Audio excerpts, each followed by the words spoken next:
Hi, friends. In this training, I'm going to talk about how to create video tutorials.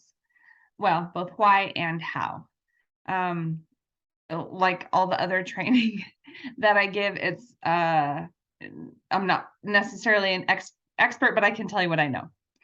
So I think videos for this particular really any business, but this particular business are really great because you can show anyone, anywhere, how to do anything with memory keeping, especially right at your website or right in your artisan program or whatever. So I think that's just a fantastic reason to start um, making videos.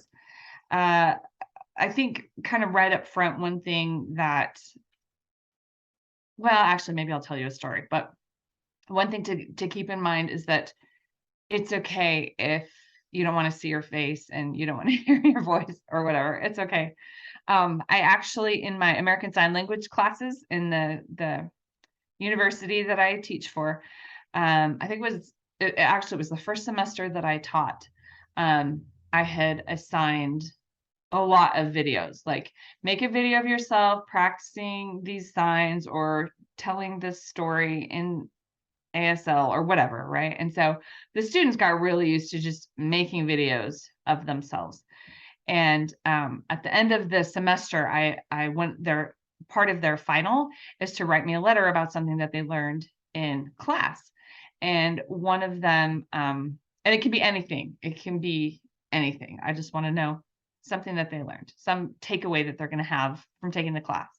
And one of the students said, I learned how to make mistakes and I learned to be okay with myself on video. So that story is just to show you that if you do it enough times, you're fine with it. Like you'll get used to it and it won't bother you. I've been doing it for so long, I don't even care. And I'm really real on my videos.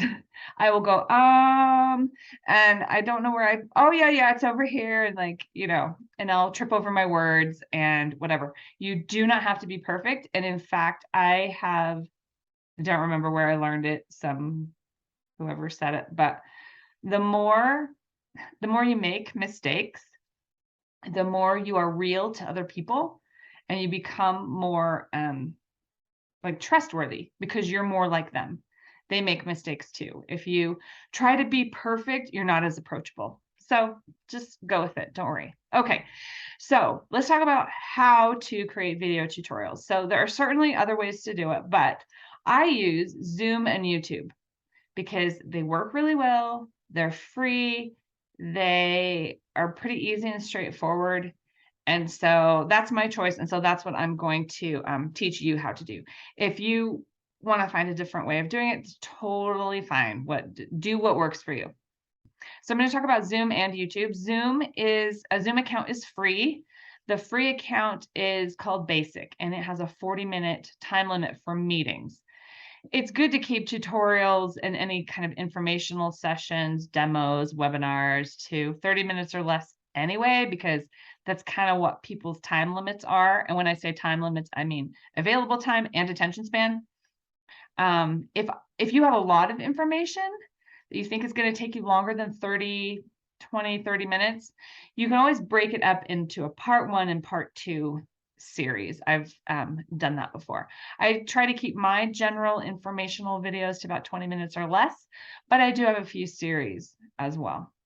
All right, so a Zoom account is free. A YouTube account is also free.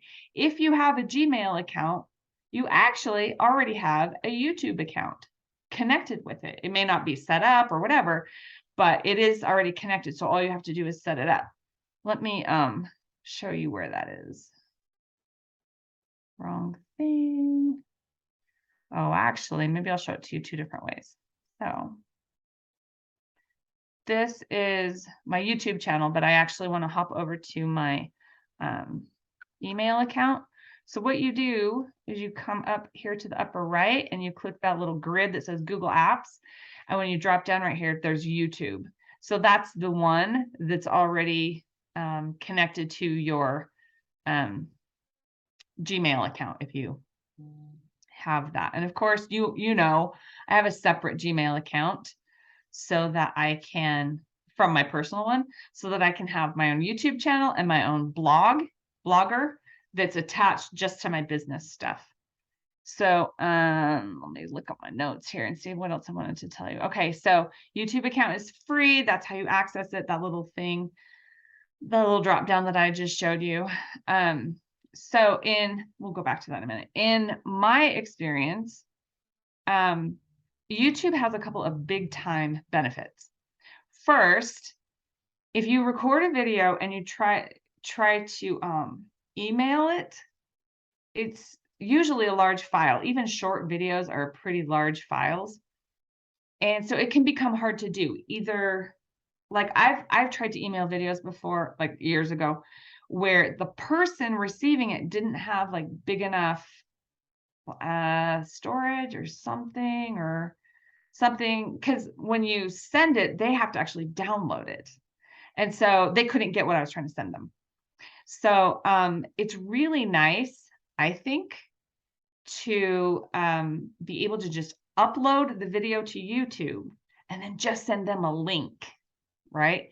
It's not a big file. YouTube is hosting my big file, but in my email, when I'm sharing it with people, when I'm putting it in my Facebook group or emailing it to somebody or putting it in my newsletter or whatever, I'm just sending a link. So it's way easier both to send and to receive for people to receive.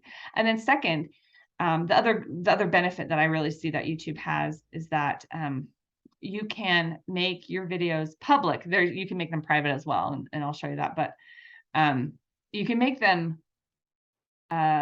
public, and so people who are just kind of looking stuff up on YouTube can find it. So anybody who's searching for like digital scrapbooking tutorial or whatever can find you. So I just think that's phenomenal. So I want to just walk you through how to use both of these. So because I'm using Zoom to record this, I can't actually show you all the features. All you see is me. But when you open your Zoom, so I'll just tell you about it, even though you can't see it. When you open your Zoom, you just click New Meeting. There will be, and your video camera will open. If you don't have a video camera, you don't have to show your face. Like you don't have to have a webcam in order to make tutorial videos like this. I recommend it just because seeing your face and hearing your voice makes people connect with you more. They like jive with you a little bit more. And I think showing your face is good. I think it's a good thing. But if you don't want to, or you want to start without it and build up to being able to show your face or whatever, that's fine too. If you have a terrible webcam or don't have a webcam or whatever, that's fine too. Just do it without video. That's all right. You can still record the screen.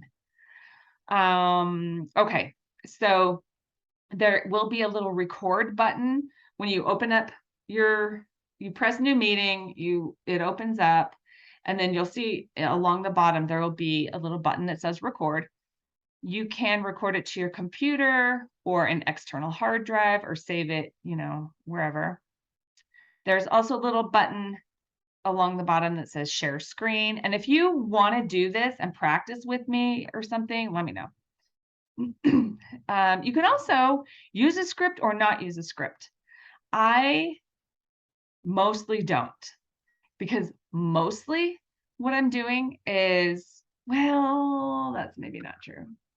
But mostly what I'm doing is just showing somebody, right? Like, oh, did you know that you can make calendars using Forever's Design and Print? Here's how you do it. And I'm just making something. So I'm just talking my way through it. I will say, though, I do use a script if, like right now I have some notes, so I don't go everywhere.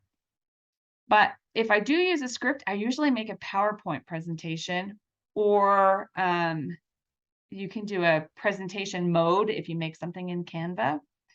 So I usually use those because it keeps me on track. Like it keeps me on track, but I guess then everybody else can see what my script is too. Here's what we're going to talk about. And I just kind of go through the slides and then I discuss each one. And then I remember to cover everything and, you know, that kind of thing. So depending on what kind of video you're doing, you can use a script or you don't have to.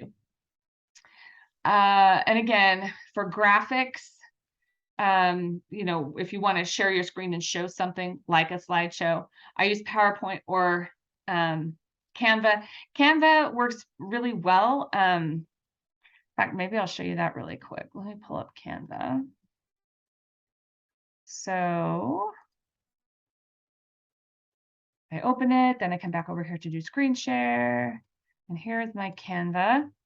Okay, so let's say, for example, actually, I happen to know this Fast Fun Friday. So if I click this, so I've made this, you know, all in Canva. And then if I click this present up here at the upper right, it will ask me if I want, or it'll give me the option to present. And then it does this big full screen thing. And this is my mouse right here. Can you see it over there at the right? Has an arrow. Every time I click, it just advances, et cetera, et cetera, et cetera. Okay, so that's Canva present. And you will notice that, oh, maybe you don't. Well, let me come over here. This Fast Fun Friday outline is called a presentation. If you come up here, you can make a document, a logo is square, a Facebook post is almost square. A presentation is, what would you call that? Landscape, I guess, you know, it's kind of wide like that, like I showed you. So that is Canva. So if you don't have PowerPoint or you just like that layout, you can use Canva if you want as your slides. So that's basically Zoom. All right. Then once you've recorded your video, you can upload it to YouTube. So I'm going to show you how to do that using a video that I actually want to upload to YouTube. So hold on a second. I have to open my personal account now because this is a personal video, which just a second, can't talk and think at the same time sometimes. So there you go. Okay, so sometimes I take little videos of like whatever we're doing, and then I make QR codes out of them and I put them in our scrapbooks. So let's see. Hold on. I just realized I got to pause this recording because I just realized I opened the wrong thing. 1 second. Pause recording. All right. I got my act together. I'm going to go back to share screen. So this is, like I said, my personal YouTube channel, which has almost nothing on it. So a duck had laid eggs in my dad's backyard last year. And so my sister went over and took all the pictures of when the ducklings hatched, and she took video. So I uploaded the videos to after she sent them to me, to my account so that I could I made little QR code. You don't need this whole story, but I made little QR codes out of them and put them on our family calendar so that when the ducklings had their birthday this year, we could watch them swimming and hatching and everything. It was super cute. But anyway, okay. So once you're in wherever your YouTube channel you want, here's what you do. You click create up here at the upper right. See that little like camera thing with the plus? Here's how so you just recorded a video using Zoom and you saved it to your computer, right? So now you're going to click this create and upload. You can do it live. I just never have. I don't know how that works. So now it's going to ask me, let me move myself over here, to select the file from my computer. And now I have to go find it. Let's see. So we had July and July 4th. So we had in my little town this really cool drone light show. So I'll do the flag one. So I'm still in the process, obviously, of uploading all these to my YouTube channel. And I'm just going to call it, so it was, what was it? Drone light show. And this was the flag. I took like little 20-second videos of everything. Now, this is just private. No one's ever going to see this. So my title is just recognizable to me. When you do a title for your video, be very descriptive so that people know like, ooh, I want to watch that. They want to know exactly what it's about. Also in the description, I'm not going to even put a description here because this is just my drone light show video. But when I do them on my Photo and Story Treasures YouTube channel, make sure you write out exactly what it is. Like it's an invitation to people. Have you ever wanted a super simple way to preserve your photos? This video will show you how to use Forever's Design and Print to make a photo book in no time. It's a free platform. Like try to make it, I mean, you don't want to be verbose, but like try to make it as long as you can and as descriptive as possible because the descriptions are searchable. So if someone's looking for easy photo book, put that in your description, write that, because anybody who searches for it, it'll connect to your description. So don't put nothing and don't make it short. Try to describe it very well using words you think people are going to be looking for. Okay, so that's the title, then your description, then you come down here, and what happens is that YouTube will automatically pause your video. These are not coming up right now, but it'll pause your video at 3 random sections from your video. So if one of those is the one that you want to be the cover, like the first thing that people see when they click on your video, great, just choose one of those. Otherwise, you can do this upload a thumbnail. Now on my, sorry, I can't think and do this and talk at the same time, just a sec. On my, oh no, it wasn't there, hold on. God, now my little thing is in the way. On my YouTube channel, my Photo and Story Treasures one, I always have some sort of like cover, front cover. So I go in, you can kind of see this right here. I go in and design it in Canva and everything. And I write my website on it and like, all that stuff. So that is what I use. So I'm going to just click cancel, but I upload a thumbnail to all of the videos that I do. This one, I won't. This is, what is this? Oh yeah, drone light show, no big deal. But that's what that means. And then you can select a playlist. Now I recommend making playlists because then people can go to, actually, let me find my playlists. I'm going to do a different share here. Hold on.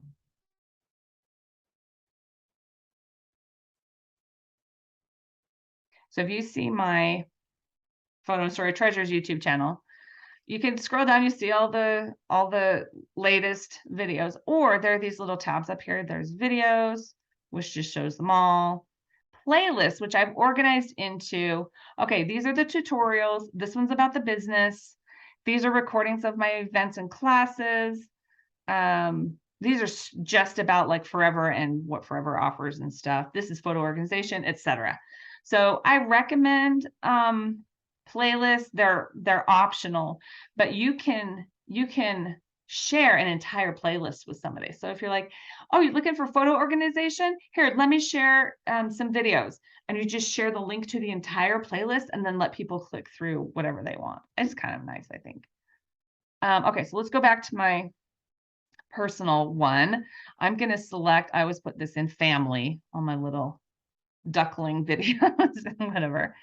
And then if you come down here, you have to, thought somebody was home. You have to choose whether your video is made for kids or not. Your video is not made for kids. At first I thought, yeah, it's made for kids. There's nothing bad in my video, but that's not what it means.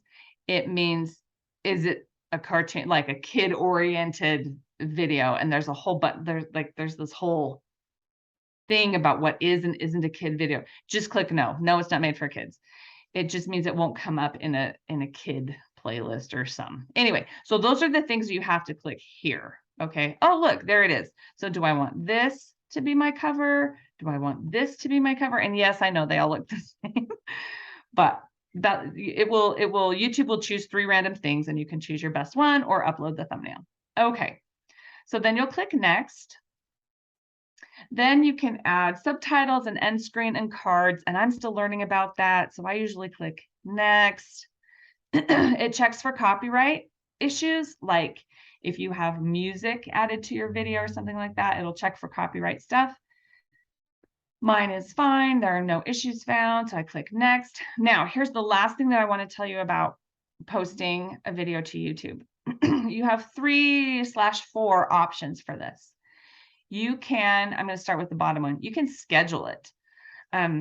Last week I made like 3 videos or something because I was just kind of knocking them all out at once, but I didn't want to post them all at the same time, because usually when I share them on social media, I'm like, this is my latest YouTube video, and I didn't want them all to be the same. I wanted to, the newest one to show up, and then I post about it. Anyway, so you can schedule a time to make your video go live, and it will go public. So there are 3 different options for your videos. You can do a private video, you can do an unlisted video, and you can do a public video. Public is just anyone can see it. That's pretty straightforward. You just put it there and anybody can Google it, search it, look it up, click on it when you post on social media, whatever. The other 2 options are a little bit different. Unlisted means that anyone with the video link can watch your video. So the like trainings that I do for the team are unlisted. Actually, I might do them private. I need to learn how that works. Let me give you a better example. So I did a series, a class that was 3 classes, 3 series, a class with 3 parts, and it was on photo organization. Okay. People paid to come to the class. And so I put the recordings on YouTube in case anybody had to miss the class or just wanted to refresh their memory or whatever, and watch it again. Well, I made it unlisted so that just not anybody could see it. I only sent the link to the class to the people who paid. And then 3 months later, I was like, well, everyone's seen it. This is my video, my intellectual property.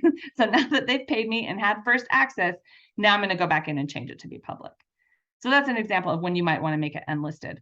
So private, I have not figured out completely because I haven't been able to make it work super well. I hope to, though, because I think team videos would be best that way.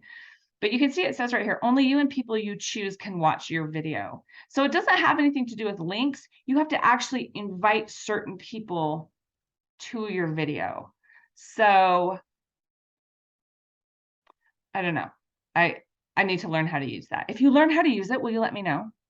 Anyway, those are the 3 different options. I'm going to set mine as unlisted because when I make a QR code, I'm not inviting people to watch it. I'm just watching it through a link with the QR code. So I need the link to work. So I'm going to click unlisted and then I click save.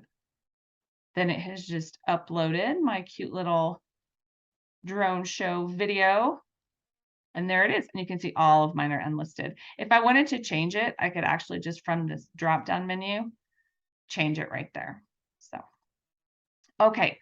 Let me stop my share and see if that's everything that I wanted to tell you about. Yes, that is everything that I wanted to tell you about YouTube and Zoom and creating video tutorials for your business. Now, Forever has a ton of great tutorial videos, and definitely use them. Don't feel like you have to reinvent the wheel, right? But there is a little something to be said for you personally talking to your clients and potential clients. So I hope you will make some YouTube videos, videos and post them to YouTube. And if you have any questions, please let me know. Like I said, I'm not an expert, but I have been doing this for a while, so I could probably help.